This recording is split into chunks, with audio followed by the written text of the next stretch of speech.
Okay, hi guys. I'm gonna do a slight quick introduction on this video. And I'm trying to do it with my phone because the boys are in there watching their movie. It's Friday night movie night for the babies. And I don't want to pester them on my YouTube desk. So, we took the din in and did a modification. Let's see, what was that, Saturday? I shot the video Saturday. Let's see, it was early in the day Saturday. So Monday we pulled it in the shop, Monday morning, and we did mods Monday, and we did the base Monday. I'm going to show you the video. Did the base Monday, and on the second day, Tuesday, we did the roll bar, and then tear down, or we finished the base, and then the roll bar, and then we tore back down. And then Wednesday, we tore everything back off and did the finish welding Wednesday on and then we painted. Me and Adam painted. Adam helped me the whole time. I got to give him some I don't know. I got to let Adam know. Thank you, Adam.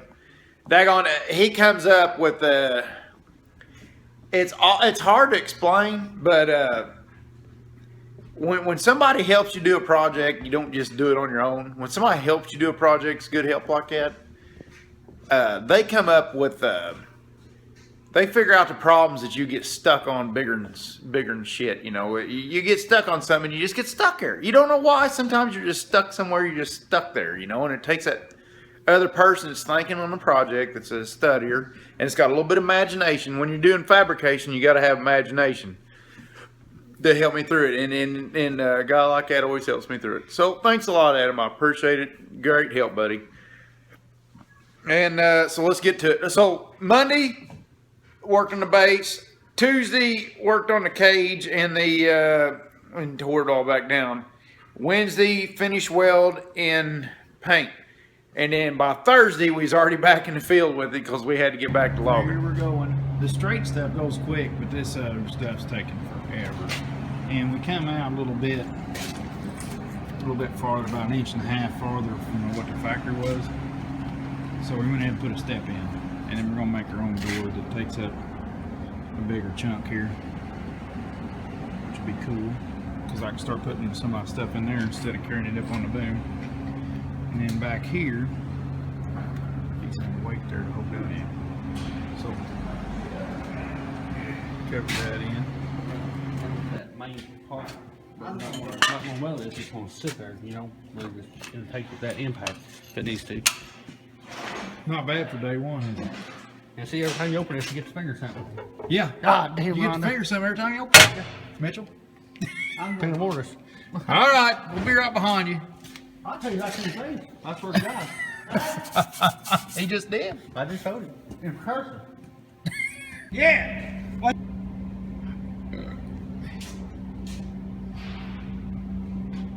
Well, we didn't do the recording while we did it, Mitchell, but they'd learned some new cuss words, wouldn't they? Oh, yeah. Learned the shit right out of them. Never imported. Imported. Cursive. In cursive. In cursive.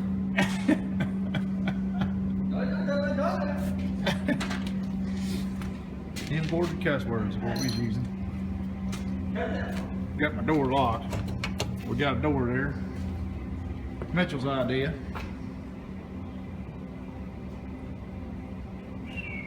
The only thing that stays on is that top bar. The rest of it all in bolts and comes off in pieces. We ought to do the bottom all yellow and then all the everything on the roll bar black. That's what we ought to do.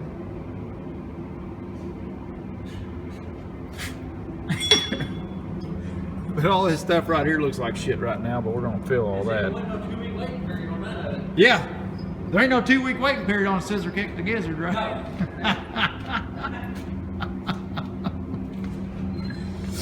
We even got that where windshield wiper bull mess is still.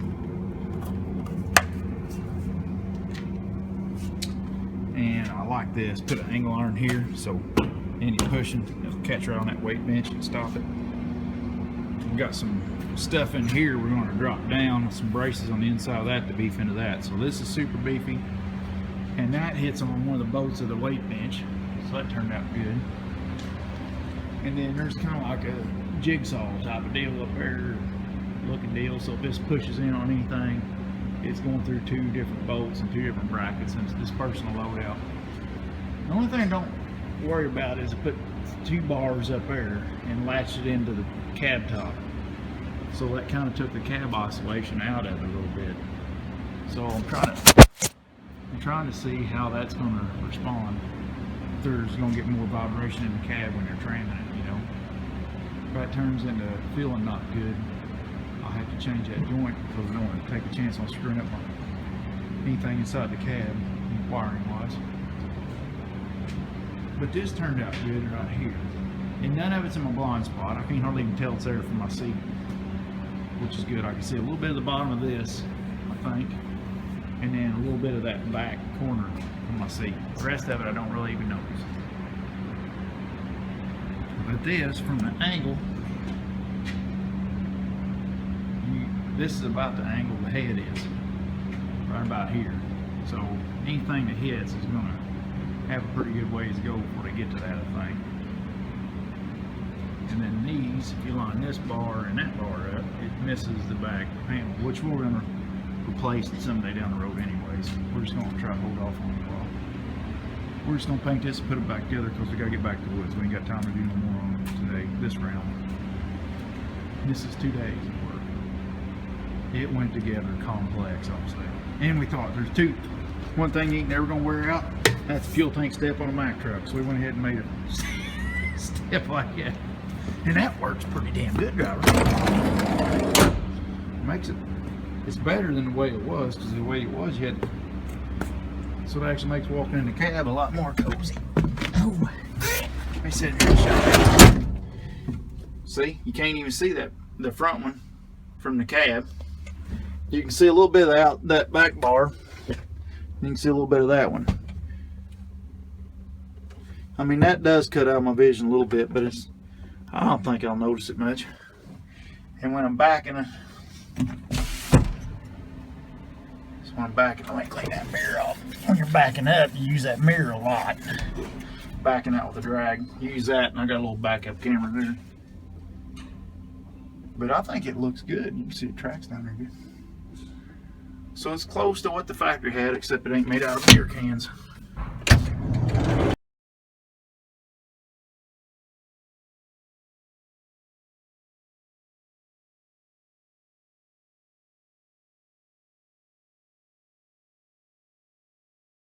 Alright, it's day number 4.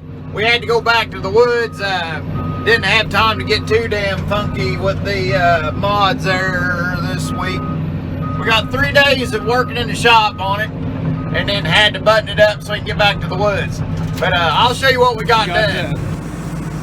We got her paint, but it don't match. It's a different color yellow. It's like a lot brighter yellow. They really are together. It don't match at all. My mom says she likes it, so we'll probably keep it, I guess. They told her down there, I don't know what the fuck. I told her, make sure you get some paint. Don't come back without paint. And she goes down there at the car parts store and told her she needs cat paint to do her cat. And they said, do you know how many different colors her cat has? That's what she told me. I was like, what the fuck? Y'all drive down the road looking inside the interstate and some bitch are stacked up all over the place. You know what color to make the son of a bitch? But obviously they got fucked up with school bus yellow, I guess. I don't know what the hell they was thinking. Like I said, people drive down the road, is that a fucking school bus? Oh, it's a bulldozer, okay. What, a retard? Yeah, that's how much different the color is. Which is this light is not no one can hear the bad, really. But it is bright. So Mom said she likes it. And the paint was $400 per gallon. So we're going to use the paint. So we just got to figure out how a way to make it work. So I figured even if I don't replace this panel, I'll take this panel off. Which I'd say we'll end up doing the whole front of this beefed up because in case I pull something into myself, which I don't think I'm going to, but we'll take that panel off and this panel back off that we put on. Then when we make that panel, we'll paint all that dicked up yellow. And then we'll get cat yellow. We'll redo all that and make sure to get the rest of it. So we'll let it like a ring around the whole base of the machine out of this fluorescent yellow or whatever. Some bitch will glow in the dark. I tell you another thing I picked up. I didn't pay attention. And when we put this up here, I put solid bars from the cab over, which was a mistake. So now the cab goes through this down to the frame of the machine, which is not a good thing. So I'm gonna get like 3-inch thick rubber blocks, and I'll cut that loose, mount blocks up there, and then put another pad on the bottom on this, to where it takes up that 3-inch gap, and there's a rubber block in there, so that cab can sit there and just shake and do all kinds of stuff. Isolate it back off, because it ain't bad, it don't ride bad, but it ain't right, and it squeaks. But went ahead and painted in my sandy grit. I like doing that, where you paint it in and it kind of sticks good.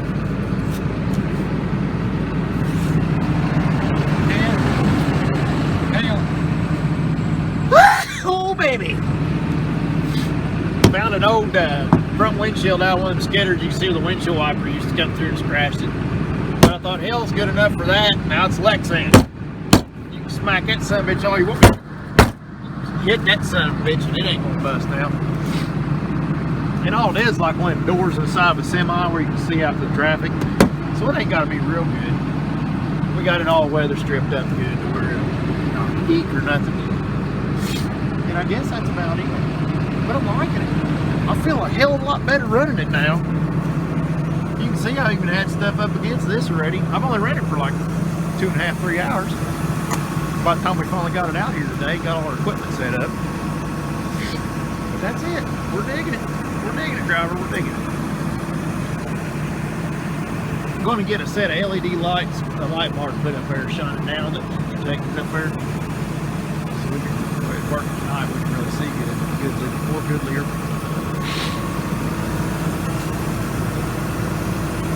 But later. Okay, I guess this next week we'll go back under the knife with the din. It ran 3 days, and today is Saturday. Let's see. Today I actually ran it the way it needed to be ran, the way it feels good for us, the way it needs to be, like a forced machine. And actually had a good day. Felt good about everything. Drove out of the woods. Get out of the fuel up, look around back, and it is bent all to shit. The whole right side is just dickered. So, I got to get a picture on it for the next video before we go into the last. We're going to do the whole passenger side. Which is good that it got dickered, because now I know I basically got to build the whole freaking body over there, because it is a beer can piece of shit. So, eat your heart out, Let's Dig 18. If that is even your real name. But I got to think, I wanted to hit on another thing. Cotton Top 3 in this week's vid, he hit on a guy that was I think the name of the video is Dear John the One-Upper or whatever.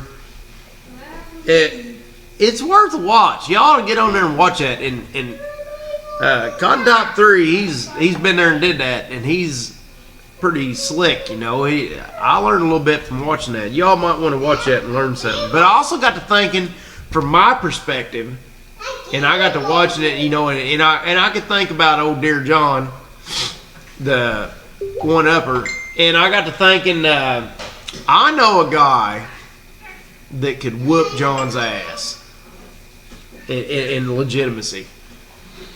If you get on Facebook, anybody, and look up Leland Cypress, C-Y-F-R-E-S-S, Cypress. I think old Leland can put the whooping on old Dear John, because Leland Cypress is the best logger. He's a legend in his own mind. Y'all ought to check him out one time. He will teach you. I think he can whoop John's ass. There, Cotton Top 3.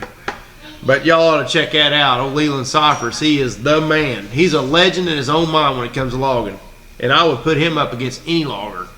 Really. Seriously. Any Facebook logger out there, I would put him up against. But another thing I wanted to cover is a local logger buddy of mine has a little baby Cody. And I can't, Jamie, I can't do your last name. I think it's French. Is it French? Because, you know, my last name's French too. But I don't want to do it because I'll butcher it up. But Bruchet, I think that's right. But their little baby Cody, he's a logger, earned his keep his whole life. And they got a little baby that's going through an issue right now. And it's an enlarged heart, I think that's what it was, or whatever. But if everybody can think about it, he's a fellow logger, he's a brother, man. Let's all keep a little baby Cody in your thoughts and prayers or whatever, however you do things, you know. And another thing I wanted to cover before I get off here is there is a person that watches this channel a lot. There's a logging family that watches this channel a lot, and I lost your post. I don't know. I can't find it. I can't find your information. And I was going to do a shout out for you guys. If you don't care, hit me up again because I lost it in all my jargon here. There's no boy that's been watching. They've been logging their multi-generation loggers, and for some freak reason they decided that this is okay for entertainment. So they've been watching my channel. Well, Dad is in trouble, and I don't even know what, I can't even remember what's wrong with Dad. Dad's either got cancer or got hit with something or something. Dad's in trouble. But he figured if I gave him a shout out, it would be good for Dad. But I lost your shit, so get back with me and I'll put you on the next one. Because we're going to shout out to Dad. By golly, if Dad's hard up enough for entertainment, he watches Logger Wade for it, we're going to shout out for him. So, so whoever that is, hit me up again and I'll get you on the next one. Alright, thanks everybody for watching and everything. And next week the Den's going back in her ninth because the whole passenger side is shit. We dickered, it's fashionably dickered. I mean, it is dickered all to straight to shit. I didn't know you could, the back door is like bent out. It's like it's ridiculous. It's plumb ridiculous. I come out of the woods, I didn't even know I hit anything. I'm in a rock pile and I'm kind of sliding on the hillside. And I guess I slid in a tree 2 or 3 or 6 times. I come out. It is bad. It's bad. I'm afraid to even take a picture and take the cyber beating that I'm going to take over this. Let's dig. Alright, whatever. Alright, everybody. Chickalobe. It's good for your Virginias. Be drinking Chickalobe. That's all we got because the bush light ain't in the fridge. Night.